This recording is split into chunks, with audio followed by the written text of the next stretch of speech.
I was born for this.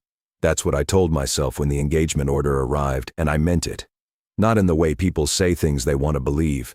I meant it the way a distance runner means it when the gun goes off. Relief. Finally. The thing I trained for is here, and I no longer have to pretend I'm patient. My name is Commander Idara Osei. I was 31 years old, and I was in command of the 72nd Detached Patrol Group, colloquially, the Leftovers. 4 aging corvettes holding a deep space monitoring station at the far trailing edge of the Orion Transit Corridor. Our ships were the TCS Heron, Merganser, Sandpiper, and Kestrel. My flag, such as it was, flew aboard Heron. She was the oldest ship in active Terran service, 38 years off the line. Her hull plating was 2 generations behind current spec. Her point defense grid had been rebuilt so many times the maintenance logs read like a palimpsest.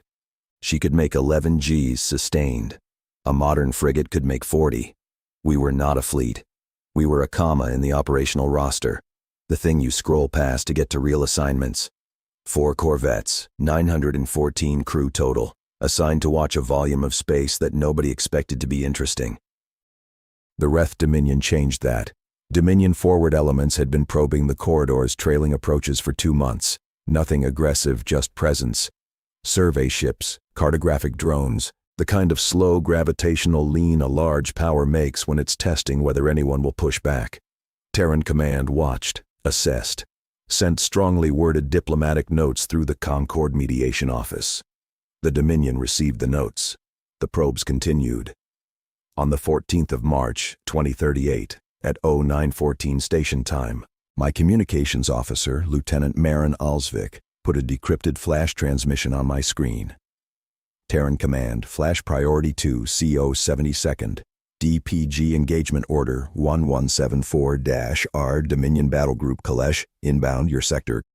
Composition: 1 dreadnought, 4 heavy cruisers, 12 escorts, speed 0.03 CET, your position. 11 hours 14 minutes. You are weapons free upon hostile act or boundary violation. No reinforcement available within engagement window. Acknowledge. I read it twice. Not because I didn't understand it, because I wanted to feel it land. 17 warships, a dreadnought, coming here, to this forgotten monitoring station with its 4 old corvettes and its commander who had never fired a weapon in anger. I acknowledged the order, then I keyed the group channel. All ships, this is Heron Actual. Engagement order received. Dominion Battle Group inbound, 17 hulls, 11 hours out. We are weapons free on boundary violation. Department heads to planning net in 10 minutes. This is the job, people. Osei out. I closed the channel and sat very still for approximately 4 seconds. Then I smiled. I need you to understand the smile. It matters later. I was not smiling because I wanted to kill anyone. I was not smiling because I was reckless or because I thought we were invincible. I was smiling because the 72nd Detached Patrol Group existed for exactly this scenario, and no one, not the Dominion, not Terran Command, possibly not even my own crews, understood what that meant. The leftovers were not leftovers. The 4 ships assigned to the 72nd were there because of what they couldn't do. They couldn't run. They couldn't match a modern warship in acceleration, sensor range, or firepower. They couldn't project power, interdict shipping, or conduct fleet maneuvers at speed. In any conventional engagement model, they were targets. Terran Doctrine had a name for this problem. It was called residual asset integration, and it was the unsexy, deeply unfashionable discipline of figuring out what old ships were still good for when they couldn't keep up with the fleet. What old ships were good for, it turned out, was dying in the right place, not literally. I don't mean sacrifice, I mean positional denial. The Doctrine was built on a simple observation. An enemy fleet entering a transit corridor has to clear everything in it. You can't leave a functional hostile asset behind you, even a weak one, because weak assets report positions, disrupt logistics, and force you to detach escorts. The cost of ignoring them is always higher than the cost of killing them, so you kill them. And the time it takes you to kill them is time you are not advancing. That was our job. We were the speed bump, the tripwire, the thing that makes the enemy stop and spend ammunition and minutes in a place that benefits them zero while the real fleet repositions. But, And this is where the doctrine became something stranger. We were not supposed to simply absorb fire and die. We were supposed to make the dying expensive, not in ships destroyed, in time consumed. Every second a Dominion dreadnought spent cycling weapons on a 38-year-old corvette was a second a Terran carrier group could use to close from the core systems. This is what I trained for, not heroism, arithmetic. How to turn 4 old ships into the most expensive 40 seconds of the Wrath Dominion's afternoon. The smile was professionalism. The smile was a woman looking at a problem she had spent 6 years studying and recognizing every variable. I want to be precise about that, because what happened in those 40 seconds wasn't what I studied. And the smile is the thing I can't get back. 11 hours is an eternity, and a blink. My department heads were good. That's not patriotism or loyalty talking. It's assessment. When you command the leftovers, you don't get the top percentile graduates. You get the odd ones. The people whose service records have a wrinkle, a lateral transfer, a medical flag, a disciplinary note that someone decided wasn't disqualifying but wasn't promotable either. Lieutenant Commander Thomas Herrera, my tactical officer, had been removed from a destroyer posting after a disagreement with his CO about weapons-free protocols during a customs interdiction. The disagreement was physical. Herrera broke the man's orbital bone. The review board found mitigating circumstances. The CO had been about to fire on a civilian transport, but Herrera's career trajectory bent hard sideways. He ended up with me. Lieutenant Maren Alsvik, Communications, had filed 17 formal complaints about signal intelligence handling procedures over a 3-year period. Every complaint was technically correct. Her reward was a reputation for being difficult and an assignment to a station where no one would have to read her memos.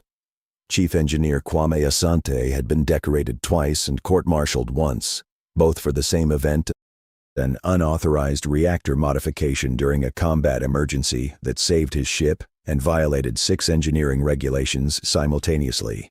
He came to Heron because no captain in the main fleet wanted to discover what regulation he'd violate next. These were my people. Brilliant, abrasive, inconvenient. The fleet had sanded them down and swept them into a dustpan labeled 72nd DPG. They were perfect for this. 17 ships, Herrera said, pulling up the projected approach vector on the planning display. Dreadnoughts a Kaleth class. We've got good intelligence on those. 218 weapons emplacements, layered shielding, and enough armor to eat everything we carry 3 times over.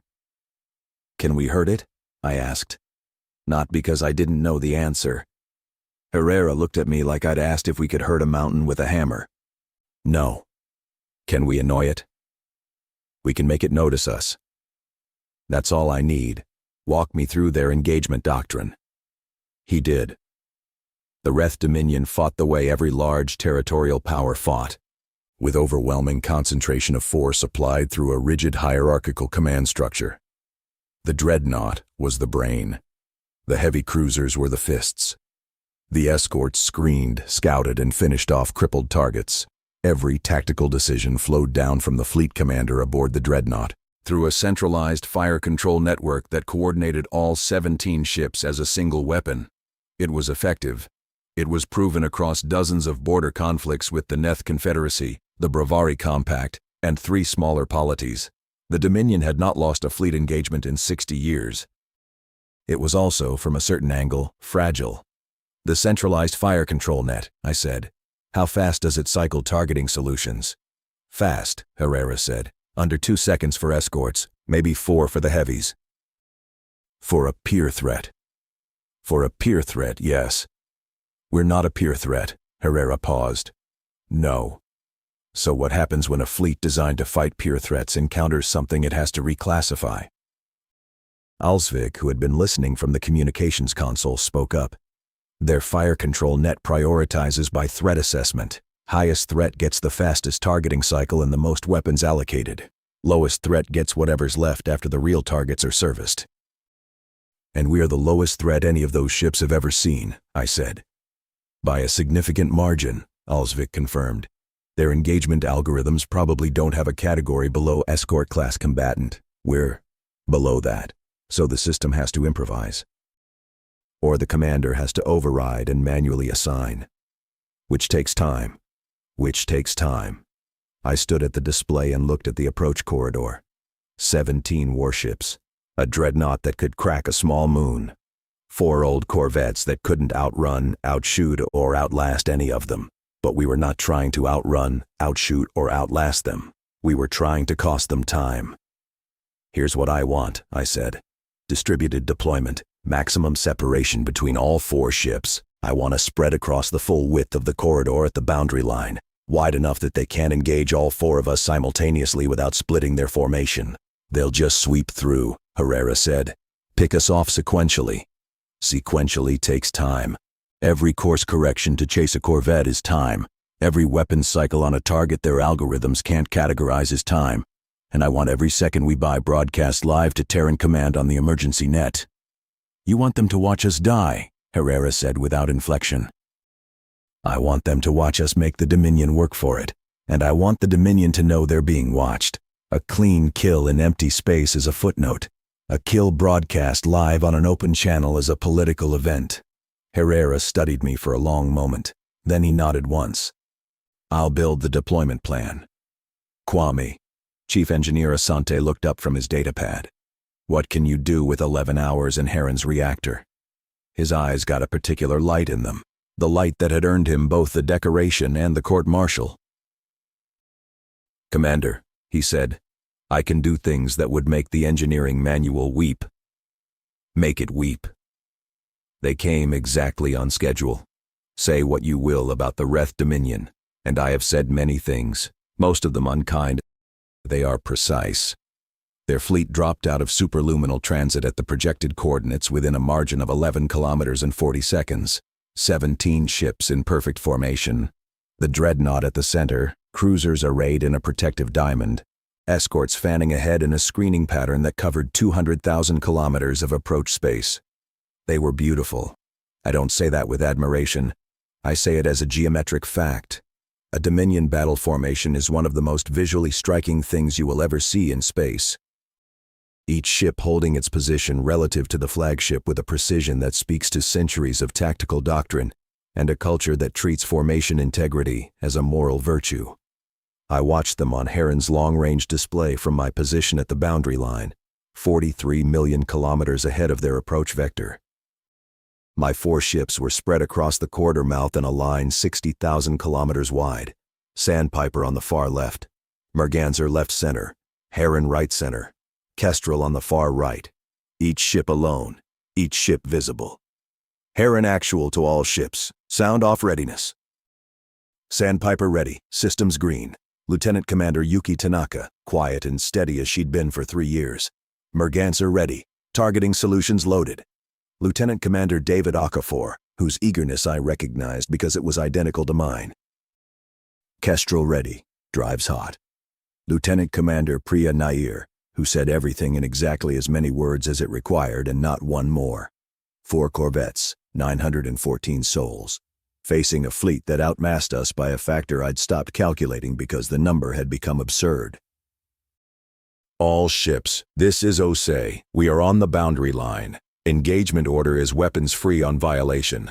Do not fire first. Do not withdraw.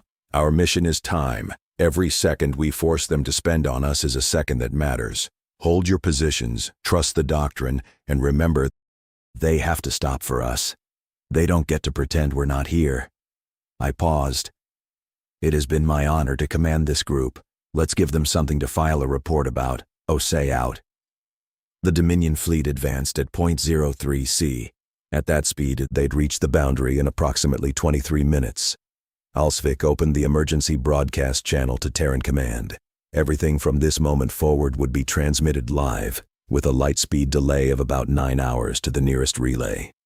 By the time anyone saw it, whatever was going to happen would be long over. That was the point. We were not performing for rescue. We were performing for the record. At 11 minutes out, the Dominion fleet began broadcasting. "Terran vessels, this is Fleet Commander Kaleth Rho, Dominion 3rd Expeditionary Force. You are positioned within a corridor designated for Dominion strategic transit. Clear the corridor or be cleared. You have 10 of your minutes to comply." I opened a direct channel. "Fleet Commander Kaleth, this is Commander Idara Osei, Terran Confederacy Navy, commanding the 72nd Detached Patrol Group. You are approaching the recognized boundary of the Orion Transit Corridor. This corridor is Terran sovereign space under Concord Charter Article 19. Your fleet has no transit authorization. Turn around. A pause. Not long. Maybe 8 seconds. Commander Osei, I see 4 corvettes. I command 17 warships. Do you understand the mathematics of your position? I understand mathematics very well, Fleet Commander. It's my favorite subject. Another pause. This one was longer. You are not being clever, Commander. You are being suicidal. Clear the corridor. Negative. This is Terran space. You are not authorized. The boundary is marked. We're standing on it. Then you will die on it. The channel closed. Herrera looked at me from the tactical station. He's genuinely confused. I know. He doesn't understand why we're here. I know. He's going to come through us like we're made of paper. I know, Thomas. He held my eyes. As long as you know. Set weapons to automatic point defense only. Do not target any Dominion vessel. Do not lock weapons. Herrera's hands stopped moving. Commander, you heard me. Point defense only. No offensive targeting. No weapons locks. We're weapons free. The engagement order. The engagement order authorizes weapons free. It does not require me to fire. I am choosing not to target them. Commander, they are going to shoot at us. Yes. And you want us to not shoot back? I want us to not shoot first. I want us to not shoot at all unless point defense requires it to protect the ship from incoming ordnance. I do not want a single offensive weapon on any of my 4 ships aimed at a Dominion hull. The bridge was very quiet. May I ask why? Herrera said carefully. Because we cannot win this fight. We were never going to win this fight. We're here to cost them time. And a dead corvette that never fired a shot cost them more time than a dead corvette that fired first. I let that settle. If we shoot, the Dominion's after-action report says they encountered hostile resistance in disputed space and neutralized it. Clean. Done. Footnote. But if we don't shoot, if 4 Terran ships hold their positions on a legal boundary line and get destroyed without ever targeting an enemy vessel, that's not a border skirmish. That's a massacre. And massacres have political consequences. The Concord will have to respond. Terran Command will have to respond. The Dominion will have to explain to 40 species why they obliterated 4 ships that never aimed a weapon. Herrera's jaw worked. He understood. I could see him understanding, and I could see him hating it. We're the speed bump, he said. But the speed bump is political, not tactical. Every second they spend shooting at ships that aren't shooting back is a second the entire galaxy is watching them commit an act of unprovoked destruction. That is the most expensive time there is. He set the weapons to point defense only. The Dominion fleet crossed the boundary at 11:47 station time. I felt it in my chest, not a physical sensation, but a perceptual shift, like the moment a roller coaster crests, and you realize gravity has you now, and your choices are over. They were inside Terran space. The legal threshold was crossed. Everything from here was a matter of record. All ships, Osei, they're across the line. Maintain positions, maintain broadcast, do not target, do not fire. The fleet came at us in standard assault formation. The escorts fanned ahead, the cruisers tightened around the dreadnought, and the whole structure accelerated toward our spread line like a fist closing. 7 minutes to weapons range. I spent those 7 minutes checking on my ships. Sandpiper's crew had finished their preparations hours ago and were sitting at their stations with the particular stillness of people who have already made their peace with what's coming. Merganser's crew was louder. I could hear Okafor cracking jokes on the internal channel, keeping the tension from crystallizing. Kestrel was silent. Priya Nair ran a quiet ship. On Harren, I walked the bridge. I looked at each face. Maren Alsvik at communications, her fingers resting on the broadcast controls, eyes on the transmission quality indicators. Tomas Herrera at tactical, watching the approach vectors with the expression of a man whose hands have been tied by someone he trusts. Kwame Asante in engineering, where I could hear him murmuring to the reactor like it was a horse before a race. These people trusted me. Not blindly. None of them were the blind trust type, which is why they'd been sent to me in the first place, but deliberately. They had looked at my reasoning and decided I was right. I needed to be right. 3 minutes to weapons range. Commander, Alsvik, I'm picking up something unusual in the Dominion fire control emissions. Define unusual. Their targeting radar is cycling, erratically. It's locking onto us, then breaking lock, then relocking, repeating, like the system keeps acquiring us and then not believing what it's seeing. Explain. I think their fire control algorithms are having trouble categorizing us. Our emission profile is so far below anything in their threat library that the system keeps trying to reclassify us as civilian traffic, and their IFF is bouncing back military-coded responses, so it reclassifies us as combatants. Then it reads our actual capability and drops us below the engagement threshold again. It's looping. How long has it been doing this? Since they got within active scan range. About 4 minutes. I felt something shift in my understanding. Not a revelation, more like a lens refocusing. Maren, is their fire control net centralized or distributed? Centralized. Every ship feeds into the Dreadnought's tactical AI, which generates the master solution and distributes targeting assignments. So every ship in that fleet is waiting for the Dreadnought to tell them what to shoot and when. Yes. And the Dreadnought's tactical AI is caught in a classification loop because it has never seen a threat this small. That's what the emissions suggest, yes.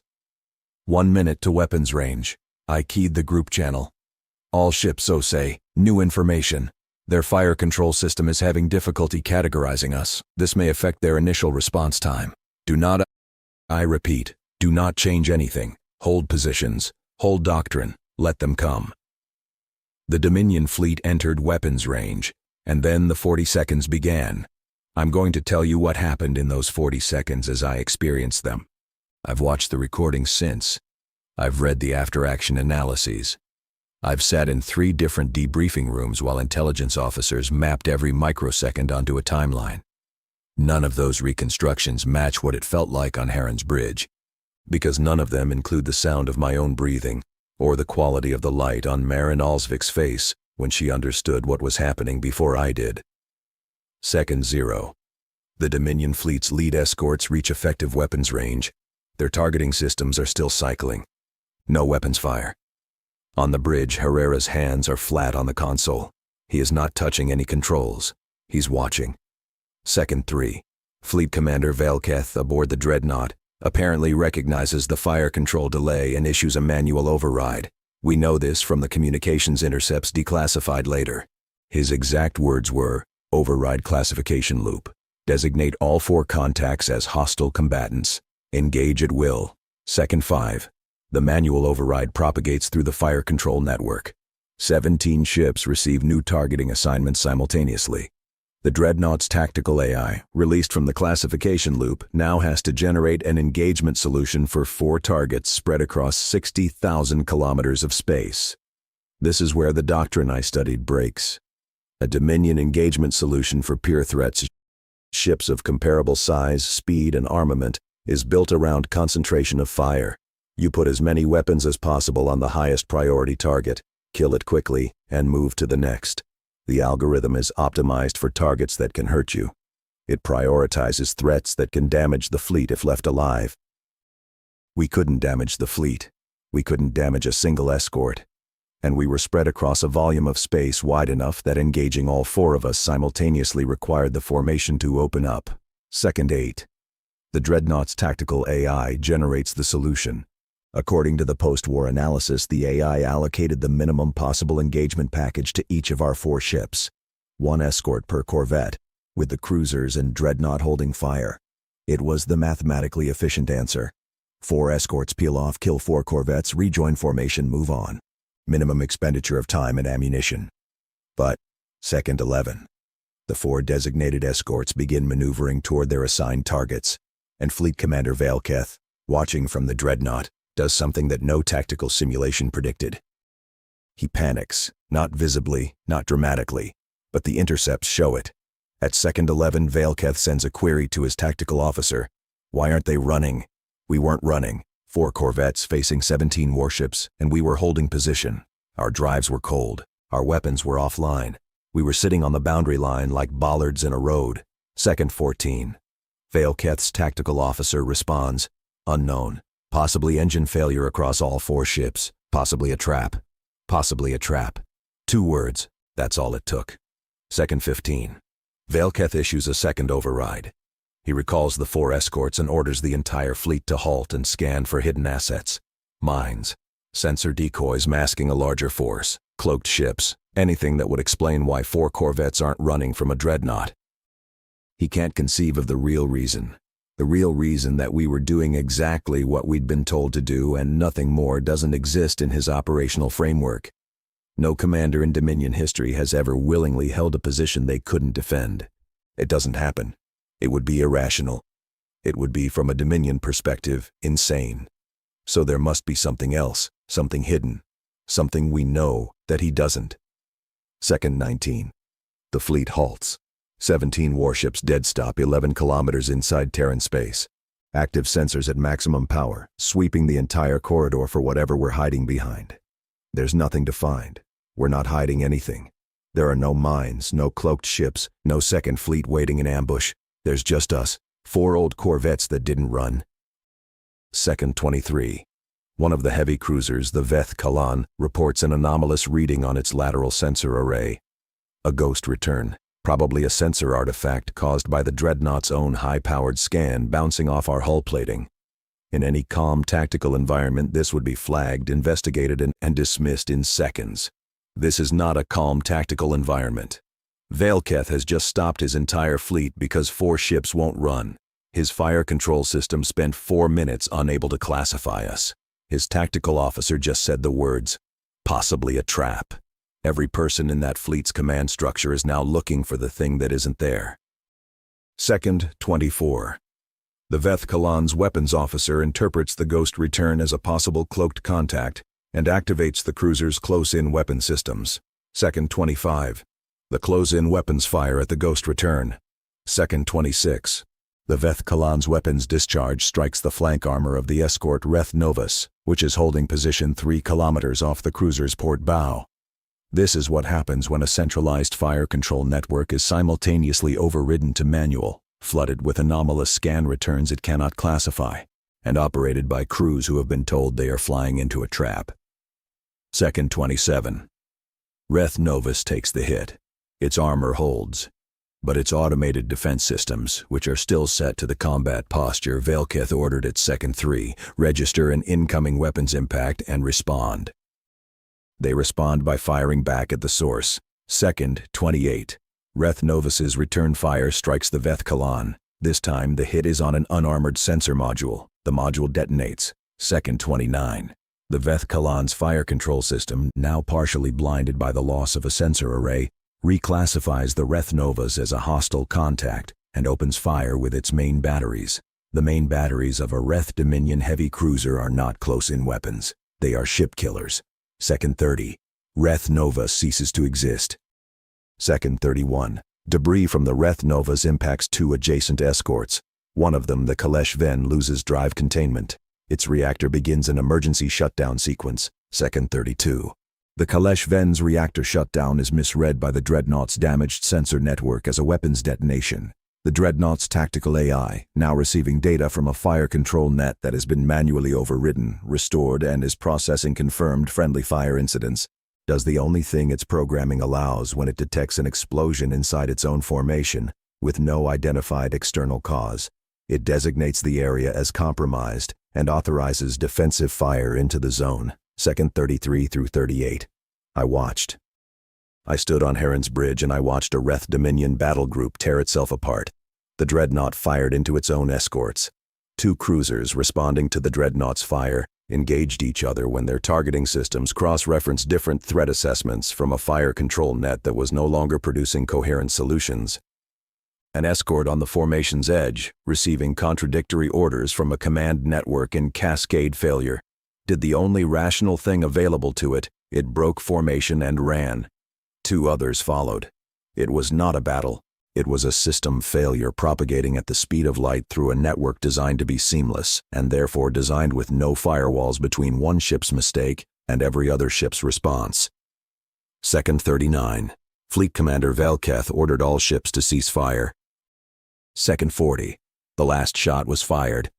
An escort's point defense battery cycling automatically, striking a piece of debris that its sensors couldn't distinguish from a missile. Then silence. I stood on my bridge and I breathed. Out there, 43 million kilometers from my position, the Reth Dominion 3rd Expeditionary Force was a ruin. Not a ruin I had made. A ruin it had made of itself. 3 ships destroyed. 4 crippled. 2 in uncontrolled flight away from the formation. 8 still functional, clustered around a dreadnought whose fire control network had just committed fratricide on a scale that no after-action report would ever be able to explain without using their word, catastrophic. And my 4 corvettes sat on the boundary line with cold drives and offline weapons, untouched. We had not fired a single shot. Herrera was standing at his console. His face was gray. Not the gray of fear. I knew what Herrera's fear looked like, and this wasn't it. This was the gray of a man watching something he couldn't process. "What just happened?" he said. I didn't answer. I didn't have an answer. Not yet. "Commander." Alsvik's voice was very steady, which meant she was working hard to keep it that way. "The broadcast is still live. Terran Command has everything. Keep it running. The Dominion fleet is. Commander, their communications are in the clear. They've dropped encryption. I think their command net is too damaged to maintain it. I can hear." She stopped. "What can you hear, Maren?" "Damage reports, casualty reports. They're calling for medical ships. Some of those escorts, the ones that took fire from the dreadnought." She swallowed. "There are people dying out there." I knew that. I'd watched the flashes on the display. Each flash was a weapons impact, and some of those impacts were on crewed sections of crewed ships, and the people inside those sections were now dead or dying because a cruiser's automated systems fired at a ghost return, and the error propagated through a centralized network faster than any commander could intervene. They were dying because their own fleet killed them. They were dying because we didn't run. The Dominion fleet did not advance further into the corridor. At 12:04 station time, 17 minutes after the last shot, Fleet Commander Valketh transmitted a general broadcast on an open channel. "All Terran vessels, this is Fleet Commander Kaleth Rho. I am ordering my fleet to withdraw from your designated corridor space. We are requesting humanitarian passage for our damaged ships. We have significant casualties. We are not requesting assistance. We are informing you that we are withdrawing." I opened the channel. My voice was steady. "I don't know how. Fleet Commander Valketh. This is Commander Osei. Humanitarian passage is granted. We will not impede your withdrawal. Do you require medical assistance?" A long pause. Very long. I could hear breathing on the channel. Heavy, uneven. "No, Commander, we do not." The channel closed. I watched them go. The 8 functional ships collected their crippled companions and began the slow process of withdrawing from the corridor. It took them 6 hours. Some of the damaged ships couldn't make superluminal transit and had to be towed. I watched all of it. My crews watched all of it. Nobody cheered. The next 72 hours were a blur of reports, debriefings, and communications traffic. The emergency broadcast had reached the first relay and begun propagating through the Concord network. Within 12 hours, 30 species knew what had happened in the Orion transit corridor. Within 48, every major power in the galactic community had issued a statement. The narrative that formed was simple. The Reth Dominion had sent a battle group to violate Terran space. Terran forces held the line. The Dominion fleet destroyed itself through its own tactical failure. Humanity's weakest fleet had defeated a dreadnought without firing a shot. That narrative was true. Every fact in it was accurate. The broadcast confirmed every detail. But the narrative did something else, something I didn't anticipate and couldn't control. It made us heroes. 4 corvettes that didn't run. That became the line. The phrase that got repeated in news cycles and diplomatic commentaries and military analysis briefings across 30 systems. 4 corvettes that didn't run. The implication was courage. The implication was steel. The implication was that Terran crews were so brave, so committed, so willing to face death for their sovereign space, that they stared down a dreadnought, and the dreadnought blinked. It wasn't courage. It was doctrine. It was a playbook I'd studied for 6 years, executed according to its specifications. The fact that the outcome exceeded every projection anyone had ever made. The fact that instead of buying 30 seconds of delay time before getting killed, we'd inadvertently triggered the most catastrophic friendly fire incident in modern galactic history didn't change what we'd done. We'd stood still. That was all. We stood still and they broke. The commendations arrived on day 4. All 4 ships were awarded the Terran Stellar Cross. I was promoted to captain. Herrera was promoted. Alsvik was promoted. Every member of the 72nd was promoted, decorated, and reassigned to postings that reflected their new status as the crews who held the Orion Corridor. I accepted the promotion. I said the right things. I wrote the right letters. And then, on day 5, the Dominion released its casualty figures. 412 dead, 1,109 wounded, all from Dominion weapons striking Dominion ships. 412 people who had been alive when I smiled at the engagement order. There's a moment in the post-incident analysis. It's on page 347 of the classified after-action report, which I read 7 times, where the Dominion investigation team reconstructed the interior of the escort Reth Novus at the moment of destruction. The Reth Novus was the first ship killed. It was hit by main battery fire from the heavy cruiser Veth Kalan at second 29. The strike penetrated the forward hull and detonated inside the crew compartment. The Reth Novas had a complement of 62 people who were alive at second 28 and dead at second 30. The Dominion investigation included a crew manifest. It was attached as an appendix, Appendix J. I read it because I felt I owed them the act of reading it, and I found a name on the 3rd page that stopped me. Kaleth Rho. I checked the Fleet Intelligence database. Fleet Commander Kaleth Rho's son, 23 years old, junior weapons officer aboard Reth Novus. Killed at second 29 by a shot fired by one of his father's own cruisers in response to an order his father's own system generated from a threat that did not exist. I sat in my quarters aboard Heron, and I held that piece of information, and I felt the shape of what had happened rearrange itself around a single fact I hadn't known during the 40 seconds, and couldn't have known and couldn't have changed. Kaleth Rho sent 17 ships into a corridor. He stopped because we didn't run. His fleet killed his son. Because of a doctrine I chose. Because of a decision I made. Because I told 4 ships to hold position and not fire and not run. And the absence of a response I should have given according to every rule of military engagement created a void that a rigid tactical system filled with its own destruction. I did not fire the shot. I did not cause the malfunction. I did not design the Dominion's centralized fire control network, or write its classification algorithms, or fail to install the firewalls that would have prevented one ship's error from cascading through the entire fleet. But I knew from Alsvik's report at second 11 that their system was struggling to categorize us. I knew that our behavior holding position, weapons cold, refusing to run was incompatible with their operational framework. I knew that incompatible inputs into a rigid system produce unpredictable outputs. I didn't know it would produce this. But I knew it would produce something, and I chose to let it happen because the Doctrine said every second of delay was worth buying. The Doctrine was right. We bought time. We held the corridor. We won. Kaleth Rho Was 23.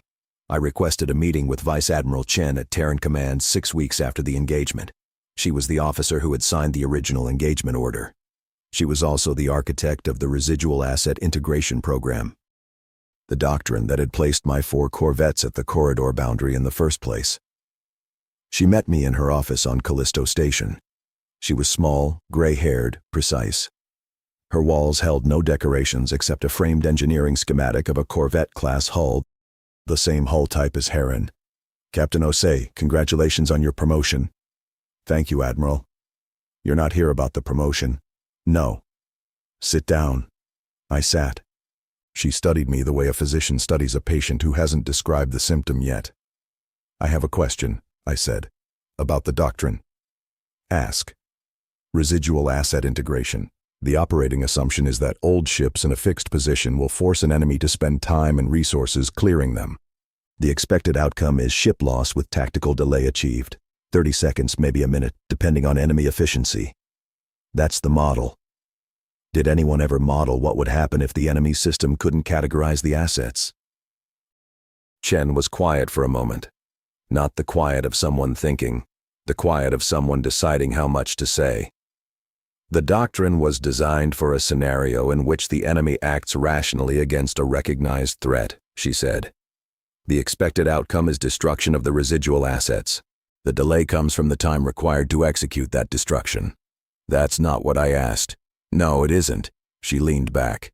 There were classified annexes to the Doctrine, scenario modeling for edge cases. One of them explored the possibility that an enemy's threat assessment system might fail to categorize assets that fell below its minimum threshold. And the model predicted confusion, delay, possible hesitation. It did not predict friendly fire. But it predicted that the failure to categorize could propagate through a centralized command network. In theory. Admiral, did you send me to that corridor knowing this might happen? Chen met my eyes. I sent you to that corridor to buy time with Captain. The primary model said you would buy 30 to 60 seconds and lose all 4 ships. The edge case model said you might buy more time if their system failed to classify you. Neither model predicted 0 Terran casualties and 412 Dominion dead. But you knew the edge case was possible. I knew it was not impossible. The probability assessment was under 4%, and you didn't tell me. Would it have changed your deployment? I opened my mouth and closed it. Because she was right, it wouldn't have. If she'd told me, if she'd said, there's a 3.8% chance their entire fleet tears itself apart because their fire control system can't figure out what you are, I would have done exactly what I did. Spread the ships, held the line. Weapons cold. Because it was the right tactical choice regardless of the edge case. But I would have known. I would have known going in that there was a world in which my decision to stand still would kill 400 people on the other side. And knowing that, I might have a... What? Warned Velketh? Told the Dominion fleet commander that his fire control system had a vulnerability? I might have. I actually might have. The engagement order didn't include the edge case assessment, I said. No. Why? Because the purpose of the engagement order was to give you clear authorization to act within the primary doctrine. The edge case scenarios were classified for strategic reasons. If the Dominion learned we'd identified the vulnerability in their fire control architecture, they'd fix it. And the next 4 corvettes at the next corridor boundary would die for 30 seconds of delay instead of surviving for 40. 412 people are dead because of a vulnerability you identified and chose not to share. 412 people are dead because the Reth Dominion sent a battle group into Terran space with a fire control system that couldn't handle an unexpected input. The vulnerability is theirs. The decision to invade was theirs. The shots were fired by their own ships at their own ships. On a response triggered by our behavior. By your legal, authorized, non-aggressive behavior. You held a defensive position inside sovereign territory with your weapons offline. Everything that happened after that was a consequence of their system, their doctrine, and their decision to cross the line. She was right. Legally, tactically, strategically, she was right. I have never felt less comforted by someone being right. I did something I wasn't supposed to do. I'm putting it in this account because the account is useless if it's not complete. 8 months after the engagement, during a diplomatic normalization conference between the Terran Confederacy and the Reth Dominion, a conference that existed because of the incident, because the galaxy had watched it happen, and the political pressure to resolve the corridor dispute peacefully had become irresistible. I obtained the contact information for Fleet Commander Kaleth Rho through a back channel I will not identify. He had been stripped of command. The Dominion investigation had attributed the friendly fire cascade to systemic failure, not personal incompetence, but someone had to carry the institutional weight. And the fleet commander always carries it. He was living in a provincial administrative district on the Dominion's inner rim. No assignment, no posting. Waiting for either a quiet retirement or a formal tribunal. I sent him a message, 1 paragraph. I identified myself as the commander of the opposing force during the corridor engagement. I told him I had read the crew manifest of the Reth Novas. I told him I had seen his son's name. I told him I was sorry. I didn't explain myself. I didn't justify the doctrine or the engagement order or the decision to hold position. I didn't say that it wasn't my fault. I said I was sorry his son was dead, and I sent it, and I waited. The response came 11 days later. It was short. Commander Osei, you did not kill my son. My fleet killed my son. The system I trusted killed my son. You're sorry, and I believe you, and it changes nothing. I have read your engagement broadcast. You stood on a line with 4 ships that could not fight and you did not move. I would not have stood. No Dominion commander would have stood. We would have calculated the odds and withdrawn to a defensible position and waited for reinforcement. You did not do this. I have spent 8 months trying to understand why you did not do this, and I have failed, and I think that failure is important. The thing I could not calculate is the thing that killed my son, and it is also the thing that held a corridor without weapons, and I do not know how to hold both of those truths simultaneously. I do not forgive you because there is nothing to forgive. I do not thank you because there is nothing to thank. I am telling you that I saw you, and I did not understand. And my son's death lives in the space between what I understood and what you were. I do not think that space will ever close. Kaleth Rho. I read that message once. Then I read it again. Then I saved it to a file I have never deleted. The corridor engagement became a case study. It was taught at every military academy in the Terran Confederacy within a year. It was analyzed by the Concord Military Standards Commission, cited in 14 diplomatic resolutions, and referenced in the redesign of 3 separate species fire control network architectures. The lesson everyone drew from it was about systems, centralized versus distributed command networks, classification algorithm robustness, the danger of rigid hierarchical tactical doctrine when confronted with inputs outside the design parameters. Those are real lessons. They are correct. They have probably saved lives, but they are not the lesson I carry. The lesson I carry is this. I stood on a line with 4 old ships, and I did not fire, and I did not run, and I won without fighting, and 412 people are dead, and one of them was 23 years old, and his father will never recover. I won. That's the word everyone uses. The Terran Confederacy won the corridor engagement. Commander Osei won. The leftovers won. Winning is supposed to have a shape. It's supposed to feel like something earned through skill and sacrifice, and the application of superior judgment to a complex problem. And by every measure that matters, tactical, strategic, political, legal, it was earned. The doctrine worked. The preparation worked. The discipline of 4 crews holding position under impossible pressure worked. But I didn't do anything. That's the part I can't metabolize. I stood still. I told my ships to stand still, and the enemy broke on the shape of our stillness like a wave on a rock, and the wave destroyed itself, and I am. The rock and rocks don't get to feel things about waves. Except I'm not a rock. I'm a person who made a decision that resulted in a victory I did not earn through any act I can point to, and say that's the thing I did. The thing I did was nothing. The thing I did was hold position and wait. And the system on the other side, the rigid, centralized, perfectly efficient system, fed my nothing into its algorithms and choked on it and killed its own people. I am celebrated for standing still while other people's children died. It was Alsvik who finally said the thing I couldn't say, because of course it was. She was the one who filed 17 formal complaints about signal intelligence. She was the one who noticed things other people didn't want to notice. We were 9 months past the engagement.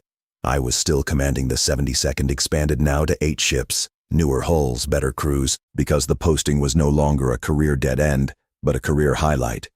The leftovers had become the corridor guard, and the corridor guard was famous, and its commander was famous, and none of it fit. Alsvik came to my ready room at 0200 station time.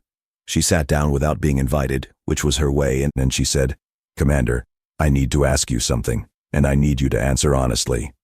Go. If you could go back and do it again, knowing exactly what would happen, would you still hold position?" I stared at her. "Because I've been running it," she said. "In my head. Over and over. And I can't find the moment where we did something wrong. The engagement order was lawful. Your deployment was sound. Your decision not to fire was tactically and politically optimal. Your decision to hold position was doctrinally correct. Everything we did was right." "Yes." "And 412 people are dead." "Yes." "And we didn't kill them." "No. But they're dead because of what we chose to do." "They're dead because of what we chose not to do." She held my eyes. "Is there a difference?" "Legally? Yes." "I'm not asking legally." "No," she wasn't.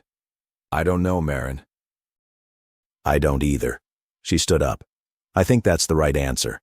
I think if either of us ever gets sure about it, we've stopped asking the right question." She left. I sat in my ready room for a long time after that, and I thought about Kaleth Rho, who was 23, who was a junior weapons officer on a ship called Reth Novas, who died at second 29 of a 40-second engagement in which his killers and his targets were the same fleet. I thought about his father, who could not understand why I stood on the line, and who was right that the space between his understanding and my choice was the space where his son died. I thought about Admiral Chen, who knew the edge case was possible and sent me anyway and was right to do so and would do it again and would be right again. I thought about the 412 names in Appendix J that I had memorized without deciding to memorize them. The way your hand learns the shape of a scar. And I thought about the smile. My smile on the bridge of Maren when the engagement order arrived, the smile of a woman who was born for this. I was born for this. I am still trying to understand what this turned out to be. 2 years after the engagement, the diplomatic normalization process was complete. The Orion Transit Corridor was recognized as Terran sovereign space under a jointly guaranteed charter. The Reth Dominion had withdrawn all claims and begun a comprehensive overhaul of its fire control architecture. 17 species had cited the incident as a precedent for non-violent boundary enforcement. I was a captain with a distinguished record, an expanded command, and a reputation I hadn't earned in the way I needed to have earned it. I had received 11 offers for higher postings. I declined all of them. I stayed in the corridor. On the second anniversary of the engagement, I flew to the Dominion border on a diplomatic visa. I had been invited, not officially, not through channels, but through the same back-channel contact that had connected me to Kaleth Rho. He met me in a garden. A real garden, not a shipboard approximation, open air, actual soil, plants I didn't recognize growing under a sky that was a darker blue than Earth's, but unmistakably alive. He was older than I expected, taller. His uniform was gone.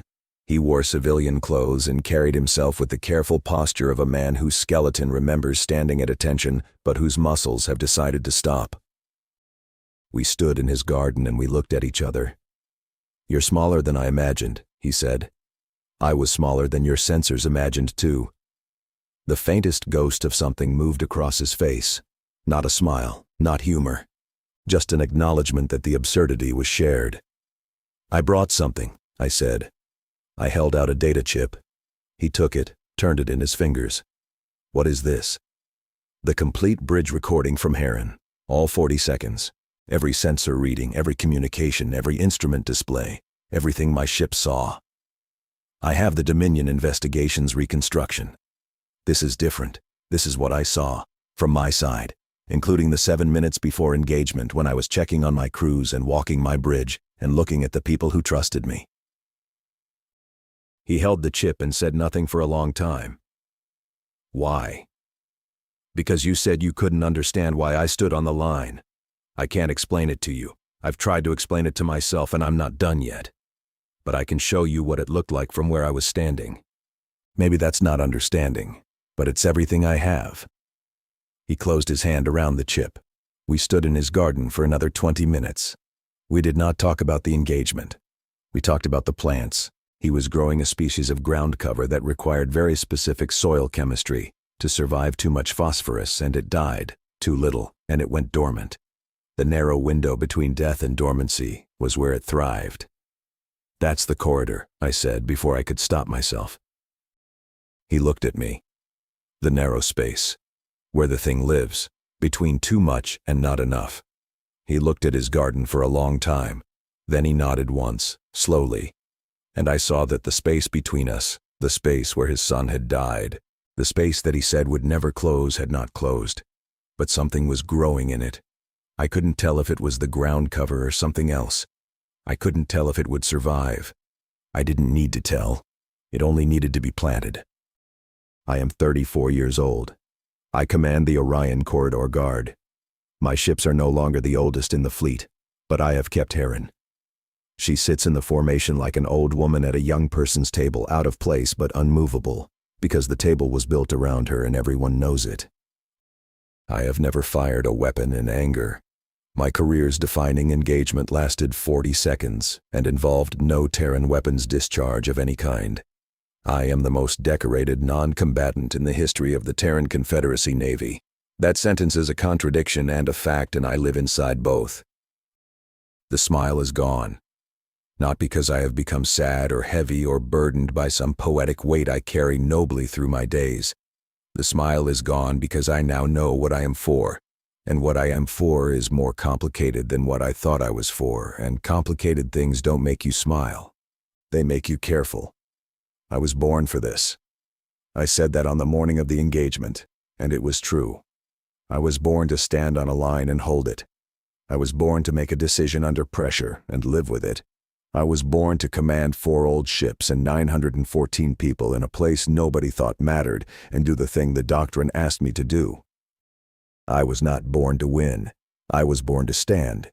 The winning happened around me, through me, because of me, and I do not own it. You cannot own a thing that happened because you did nothing.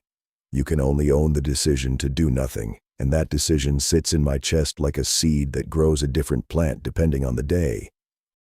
Some days it grows pride. We held the corridor. We upheld the law. We didn't fire first. We didn't fire at all. The Doctrine worked. The discipline held. 914 people trusted me, and I brought all of them home. Some days it grows something else. 412 people. Kaleth Rho Was 23. A father in a garden who cannot understand and should not have to. A system that broke because I was too small for it to see. And the breaking killed people who were just doing their jobs inside a machine that had always worked before. Maren was right. The day I stop carrying both plants is the day I stop asking the right question. So I carry them. I stand in the corridor every day, and I carry them. One in each hand. Pride in the left, and the other thing in the right. I don't have a name for the other thing yet. It isn't guilt. I have examined guilt, and this isn't the shape. It isn't regret. I would do it again, and I know that, and knowing it doesn't help. It might be grief. It might be the particular grief of a person who won something by being present while someone else lost everything, and who cannot give the winning back because it was never hers to hold. The corridor is quiet now. The boundary is respected. The charter holds. Ships pass through Terran, Dominion, neutral, and no one stops and no one fires, and the space works the way space is supposed to work. And somewhere in the Dominion's inner rim, an old commander tends a garden, and somewhere in the Orion corridor, a young captain tends a line, and between them there is a space where a boy died that will never close and will never stop growing, whatever it is that grows in spaces like that. I check on it sometimes. Not the garden, I don't go back. But the space. The interior distance between what I did and what it cost. I check on it the way you check on a patient whose condition is chronic, not expecting change, just confirming it's still there and still shaped the way you remember. It's still there. Maren hums around me, 39 years old now and still holding. Kwame keeps her running with the same unauthorized love he gives everything mechanical. The hull plating is original in places you can put your hand on it and feel the yard marks from a shipwright who retired before I was born. I put my hand on the hull sometimes. Late watch. When the corridor is dark and the sensors show nothing, and the boundary is a line on a chart that everyone respects because of 40 seconds that I lived through, and 412 people didn't. The metal is cold. I hold it anyway. That's the job. Transcript of remarks delivered by Captain Idara Osei at the Terran Naval Academy, Olympus Mons, Mars, May 2390. You will be taught that the corridor engagement was a victory of doctrine, discipline, and systems analysis. You will be taught that it demonstrated the effectiveness of residual asset integration under edge case conditions. You will be taught that the Terran Confederacy's non-violent boundary enforcement model is the gold standard for galactic sovereignty disputes. All of that is true, but I want to tell you what they won't put in the textbook. Victory is not a feeling. It is a classification applied after the fact by people who were not present. The feeling, the thing that actually lives in the body of the person who is there, doesn't have a name in the operational lexicon. It is not triumph. It is not satisfaction. It is not even relief. It is the permanent awareness that you were the rock, and someone else was the wave, and the wave is gone, and you are still here, and still here is the only metal that tells the truth. Your duty is to stand where you are told to stand, and do what your training has prepared you to do. Sometimes that will mean fighting. Sometimes it will mean not fighting. You will not always get to choose which one matters more, but you will always carry both. That is the commission, not the rank, not the authority, the carrying. Go earn it. End of transcript.